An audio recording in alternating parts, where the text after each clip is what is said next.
drove to the gas station to get home for his hair. Perfectly cool camera. It wasn't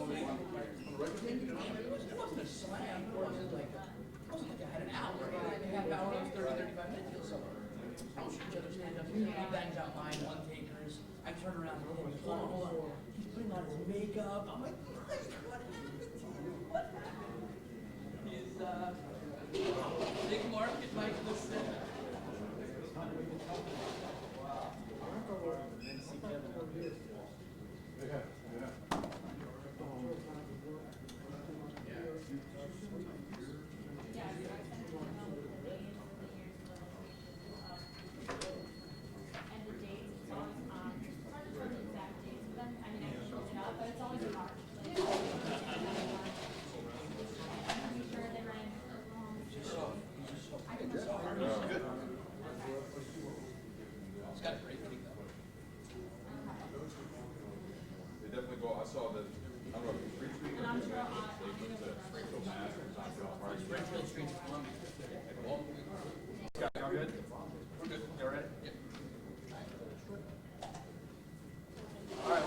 Started with Coach Houston.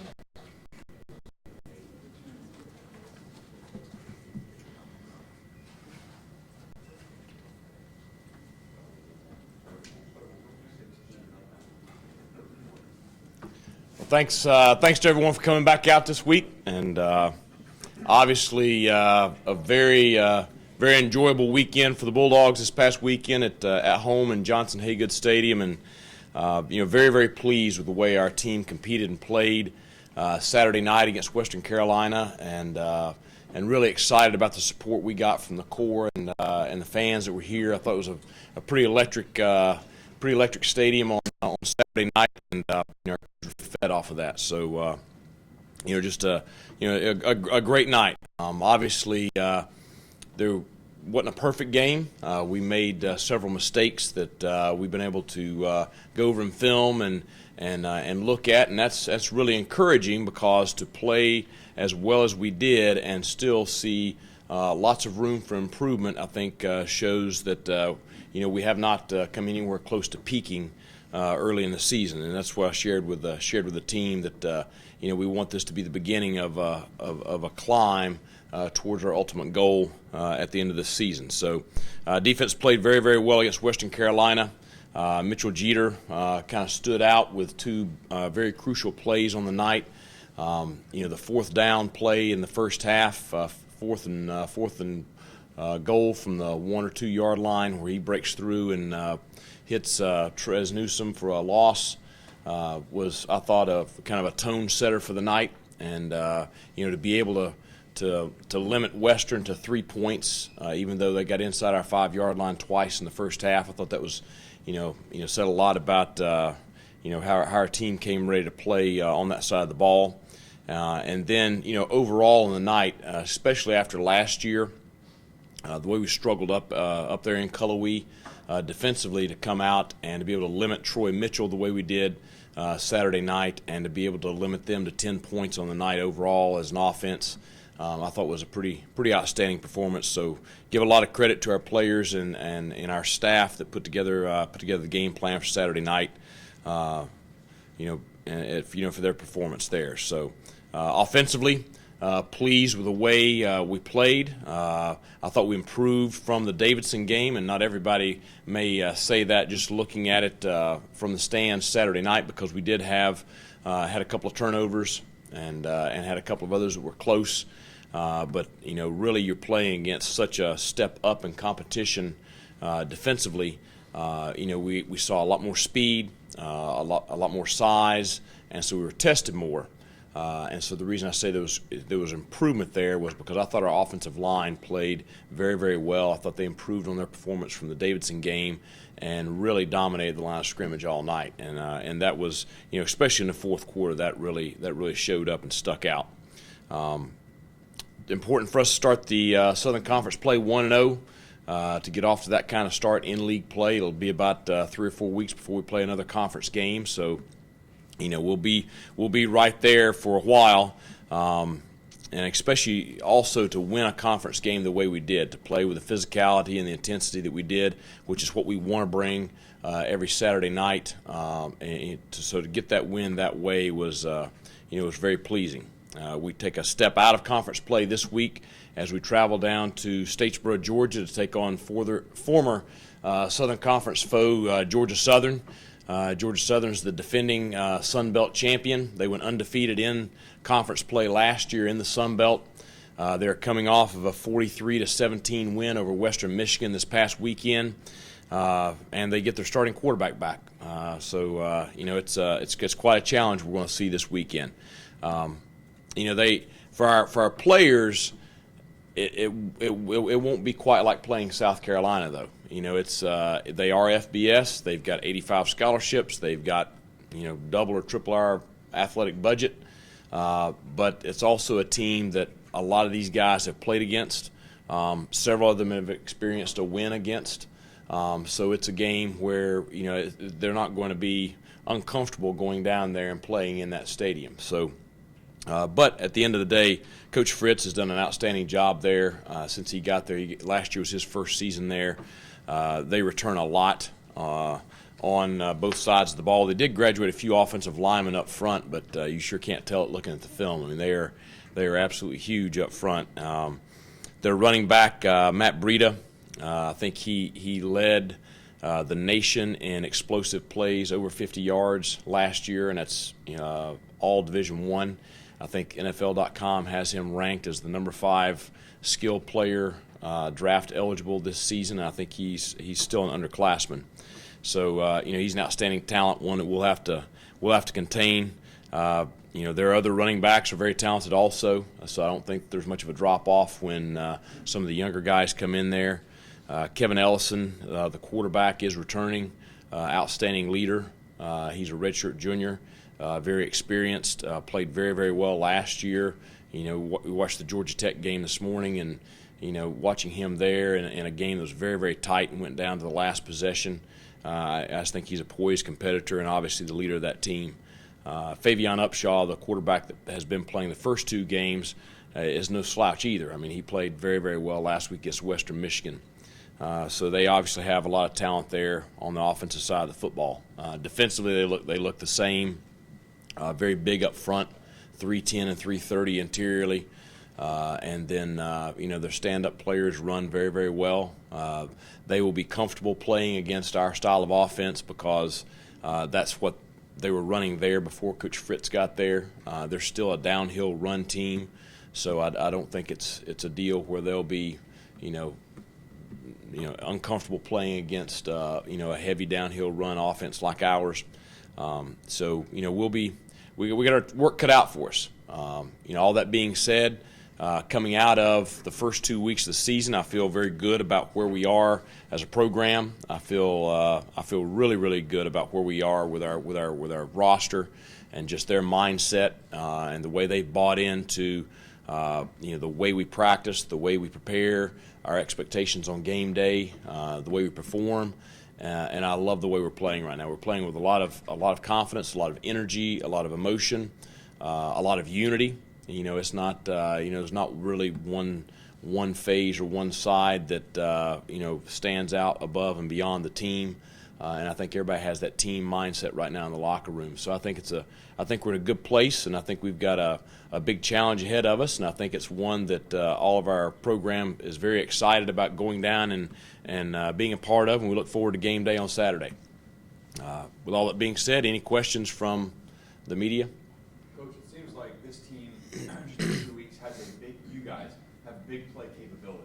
That's something you'll need this week to stay close, but does it give you encouragement the rest of the season that on both sides of the ball, whether it's a deep ball down the field through the air, guys you have, Cam Jackson and Benny Miller hitting the outside, or on defense creating turnovers and even scoring one, that there's a big play capability to this team? Well, I think that's one thing that we definitely missed last year is we didn't have that ability. And we talked about working on our team speed and working on being able to develop that over the past year. And so I think you have seen what we felt like was coming, and that's our skill position players are faster than they were a year ago. Some of our young players that you maybe haven't seen a ton of yet have that big play capability also, and at the same time, defensively, I think we are capable of creating turnovers and making something happen off those turnovers. But in 2 years in, how different are they from when they were in the SoCon to now in the Sun Belt? I mean, how much of a change is it from what they were to what they are? Well, I did not see them, obviously, when they were in the SoCon because I wasn't in this league and didn't play them. But they don't look like a SoCon football team. They look like an FBS football team. So. Can you tell us about their scheme a little bit? I think they're 4 of 17 passing with 4 interceptions. Yeah. So they're not relying on the pass. No, I mean they run out of the pistol offense, but they are a triple option style offense. It's just out of the shotgun and out of the spread. But there's a lot of the same concepts and schemes that we employ under center out of the flex bone. So it's not that dissimilar in that they're trying to create, whether it be by formation or motion, they're trying to create angles of attack and get the ball, wherever it needs to go, whether it's interiorly or to the perimeter. This has to be a unique thing for your upperclassmen players, where this is a team that maybe was kind of a rival for them, obviously Right. the opponent, a lot of close games. Right. Before they made the jump, and now it's a money game. Right. Do you kind of appreciate and understand maybe what the players are going through when it comes to approaching this game? And is it a challenge to really approach it as just another game? Well, I think that number one, I told them this morning, for us it's the biggest game of the year because it's the only one we have this week. It's the only one we have control over. And so from that standpoint, we're treating it no different than any other game. I do think that them being so freshly removed from the SoCon and a team that was a pretty good rival for us, I think it's probably special for some of the upperclassmen. At the end of the day, it's a non-conference football game. It's a game against an FBS opponent that's very talented, and it's one in which we will have to play better than we have the first 2 weeks if we want to go down there and be competitive. Mike, this is a road game and a very good Sun Belt team for not nearly the amount of money I would imagine that you would make at an ACC or SEC team. Does this kind of game fit into your future plans? If I'm the one making the decisions, no. But I didn't schedule this game either. And the reason I say that is, you're playing an FBS program that again has resource-wise and scholarship-wise, has a lot more than what we have at the FCS level. And if you're going to play those type of games, then I think that there needs to be a financial restitution that kind of matches that. So, but again, I wasn't involved in scheduling this game. Neither was Jim Center. I think we are on the same page philosophy-wise moving forward. And don't read me wrong. I mean, we're excited to go down there and play, and it's going to be a great atmosphere on Saturday. I mean, they have a great tradition down there. Their fans are they love their football in South Georgia. I think it's going to be an exciting environment for our players to play in, and I think they'll go out and really I expect them to play well. I expect them to have fun, and I expect to get Georgia Southern's best. So it's going to be an exciting game for us Saturday. But talking on those terms right there, it's not ideally what you'd want, especially if you're playing two FBS teams in the same year. I would think that compliments that come from another coach might carry more weight for you. Did you get a feel from Mark Spear what he thought about your team, having watched it going in, playing you, and having lost you? Well, it was tough after the game. I mean, he was the same place I was a year ago, and obviously with the expectations they have in Cullowhee, to lose this game was tough. At the same time, he's a class individual, and he was very complimentary after the game. He sent me a message later on that night, just how impressed he was with the way our team played. And I do think it's probably a little bit of a surprise because, judging how we played up there last year, and then don't know how much you could tell from the Davidson game, about what we were capable of. But I thought he handled himself absolutely as good as he could, and it was he's just a class act. So. Mike, I think Noah Dawkins and Kevin Graham made some big stops inside the Yeah, early. they did. These freshmen are playing in crucial situations. They are. Ken Allen was in the game during that same drive there also. So 3 of our 4 D linemen were true freshmen there on that the second stop, and they're doing really well. They're still freshmen. They're still making some mistakes, but they're getting better each week. I thought all of them played better this week than they did against Davidson, and I would think that you'll continue to see that trend, throughout the year, and we're really excited about the future of those young men. Mike, Dondre's here today. He's a guy, you look at, you can see the potential there just by looking at him. What's he doing this year to turn that into some production? Well, I think Dondre is the example of someone who wants to be good, is committed to doing the things that it takes to being good, because there's a big difference in wanting to be good and going and doing what it takes. He's worked very, very hard in the weight room. He's worked very hard on a lot of aspects with his body to develop himself. And then he's worked very hard to learn our scheme and play within our scheme. And right now he's playing with a lot of confidence. He's playing very physical, and we've been really pleased with his play there at the bandit position throughout this preseason or early season. That position has you rushing the passer, dropping into coverage. I mean, what kind of guy does it take? He's really kind of a hybrid player. You have to have the coverage skills of a DB. You've got to be able to play the run in the box like a linebacker, and then you are going to be rushing the passer. So it requires somebody that can, is pretty versatile, can do a lot of different things. For the defense this week, how much different is it to prepare for them than the team you just prepared for in Western Carolina? There are some similarities, just because Western does have a very formidable run game within their offense. But at the same time, Georgia Southern is much more downhill right in your face than what Western was this past Saturday. So I think it's just a little more direct. Coach, you've acknowledged the electric environment you've been able to have the good fortune of playing in the first 2 games of the season. Have you done anything different this week to prepare your guys, especially the young guys, the freshmen and sophomores, for their first hostile environment game of the year? Well, first, our environment.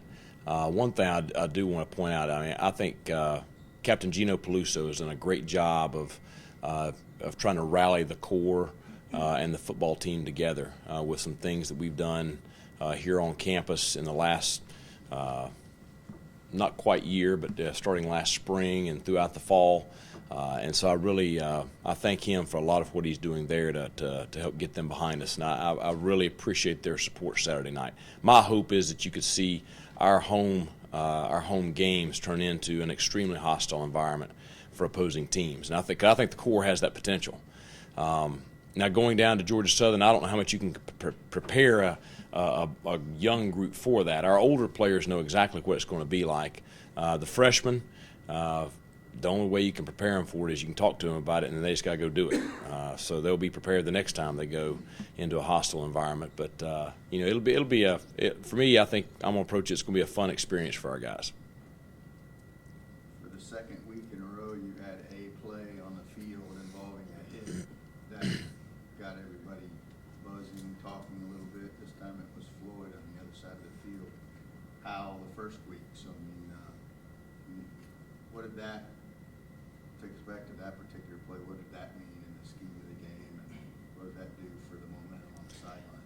Well, I can tell you who definitely noticed, and that's the receivers from Western. So, it was right there on their sideline. It was a great hit.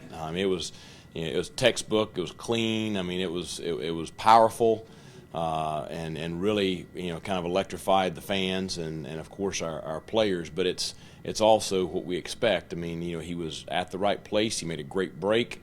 When you're teaching tackling, you're teaching running through the ball carrier. He ran through the ball carrier, did not slow down. His head was up. It was fit on the outside. He led with his shoulder.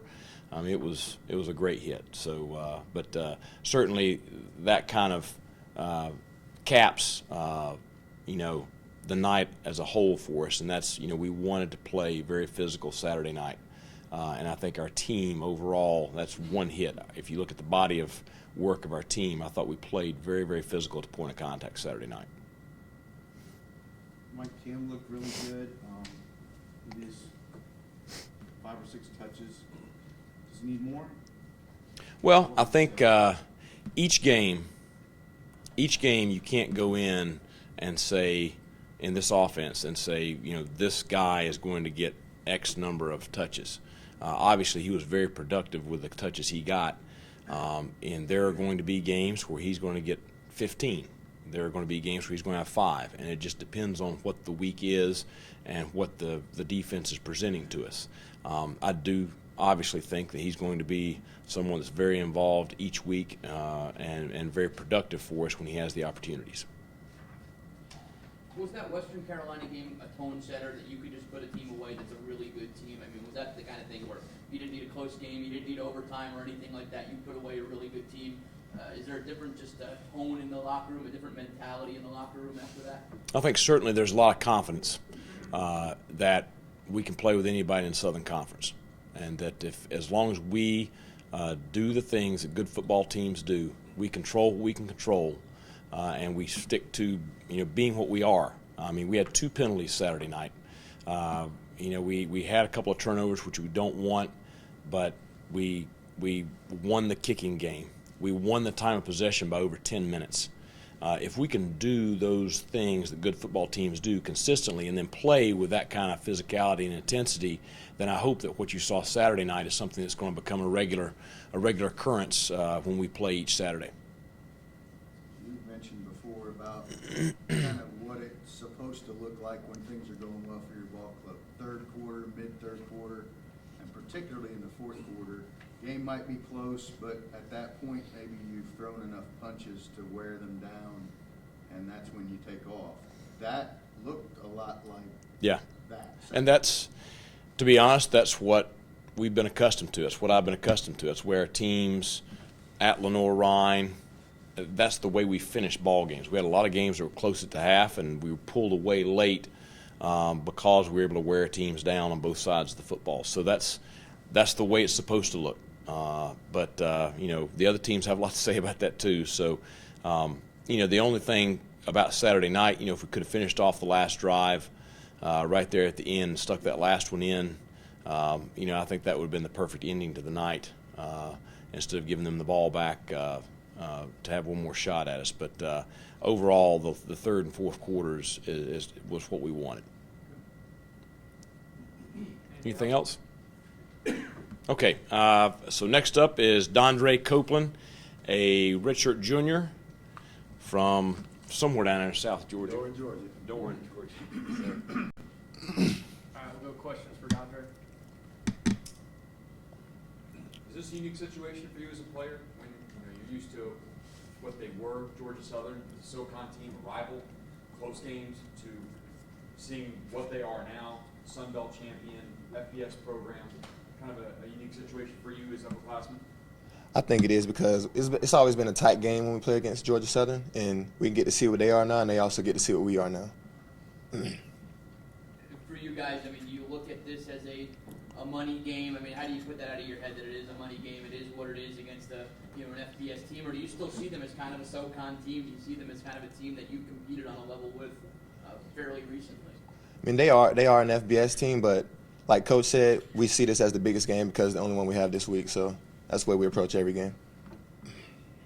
Is there a different aura about this team now after handily putting away a solid Southern Conference team? Is there a different feeling in the locker room? It wasn't it was close, but it wasn't wasn't one of those overtime nail biter deals. You were able to put away a team in the second half. I think it is. I think the team is way more confident than we were. We really got to see what we were really made of. So, that's our resume now. We have to continue to keep playing that way. Coach said that you wanted to see this team play with physicality, aggression, up-tempo, and one thing, Davidson was one thing, but to then see it actually happen against what could be a quality Southern Conference opponent, how much more does that raise the level of confidence in the locker room that you trust what the coaches are saying and that things will lead to good things on the field? I think it raises it a lot because the coaches give us a great game plan. The guys go out and execute it. Tevin Floyd and Malik Diggs do a great job of getting everybody lined up so everybody can execute their assignments. How far is this game from home for you, from Doran, Georgia? It's about 3 hours from home. Did they recruit you, Andre? No, sir, they didn't. What about Doe Run? Doran's a small town. I know everybody in Doran. There's no high school, no middle school. There's only elementary school there. No restaurants, like 3 gas stations and a Piggly Wiggly. So it's a small town. Anything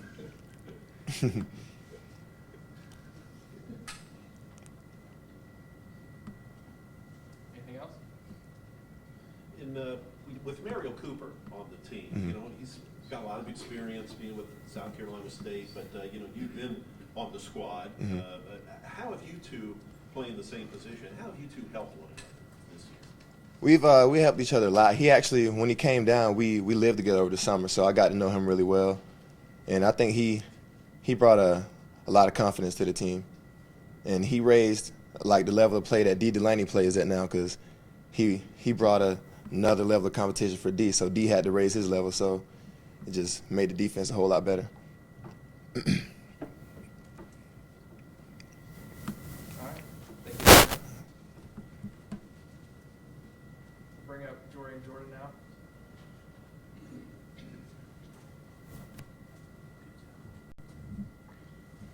Questions for Jordan?